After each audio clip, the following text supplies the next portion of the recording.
ညီမနှစ်ယောက်လုံးကိုတပြိုင်နက်လက်ထပ်ထားနိုင်တဲ့အပြင်ရွှေသမီးနဲ့ပါရှင်အောင်လှည့်ပြလိုက်တဲ့မိထီလာသားအလှတိုင်းကကြီးမုံကိုပဲဝေးစားနိုင်မယ်အချစ်ကိုတော့ဝေးမြတ်မစားနိုင်ဘူးတယောက်တည်းပဲချစ်ရမယ်ဆိုတဲ့မမတွေကိုတကွက်ပြသွားသူကတော့မိထီလာမျိုးနဲ့ကန်အောင်ကြီးရွာကဦးနေလင်းအောင်ပဲဖြစ်ပါတယ်ဦးနေလင်းအောင်ကမန္တလေးမှာစီးပွားရေးလုပ်ငန်းတွေကိုပိုင်ဆိုင်ထားပြီးဇာတိဖြစ်တဲ့မိထီလာမျိုးနဲ့ကန်အောင်ကြီးရွာမှာရှင်မြို့အလှတော်မင်္ဂလာပွဲကိုကျင်းပခဲ့တာဖြစ်ပါတယ်ဦးနေလင်းအောင်ကညီမအရင်နှစ်ယောက်ကိုတပြိုင်နက်တည်းယူထားတာဖြစ်ပြီးညီမနှစ်ယောက်ကမွေးလာတဲ့သားသမီးတွေကိုရှင်မြို့နားတာပေးတဲ့အလှပွဲကိုကျင်းပတာပါအလှရဲ့နဖူးစီမှာလည်းအမျိုးသမီးနှစ်ယောက်လုံးရဲ့နာမည်ပါဝင်သလိုဖိတ်စာနဲ့ရက်တောင်တွေမှာလည်းနှစ်ယောက်စလုံးရဲ့နာမည်ကိုထည့်ထားပါတယ်အလှအတွက်လည်းတချင်းဖို့မှုအတွက်တေးရေးဆရာနဲ့အစိုးရကိုလည်းတည်တံ့အပ်ထားသေးတာပါ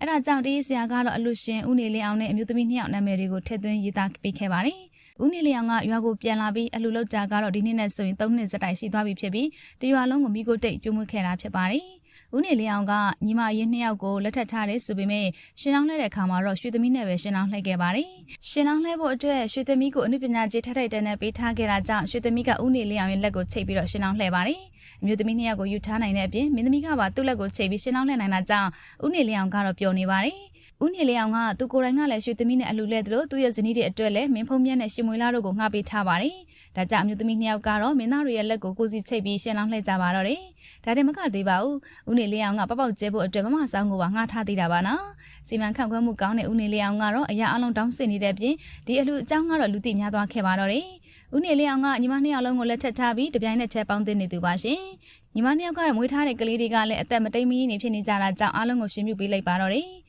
ညီမနှစ်ယောက်ကိုယူထားပြီးတဲ့နောက်တင်းတင်းတဲတဲလဲထားနိုင်တယ်လို့ရှင်လောင်းလှဲဖို့မင်းသားတွေပါငှားပေးနိုင်သူပါဒီလောက်ထိချစ်တတ်တဲ့ဦးနေလျောင်ကတော့တစ်နှစ်ကြာမှအချစ်တက်ဆုံးယောက်ျားတွေတည်းအပေါဝင်ဖြစ်သွားပါပြီညီမနှစ်ယောက်ကလည်းအရန်ချစ်ကြပြီးဦးနေလျောင်ရဲ့စကားကိုနားထောင်ကြပါတယ်ဒါကြောင့်တားတဲ့နားတဲ့မတွေ့ပဲနှစ်များစွာအတူတူနေလာကြတာပါဦးနေလျောင်ကိုတော့အမျိုးသားတူကြီးကအောင်နေကြပြီးပစိုးစအဟောင်းလေးရှိရင်ပေးပါအောင်ဆိုပြီးတော့လဲစားနှောင်နေကြပါတယ်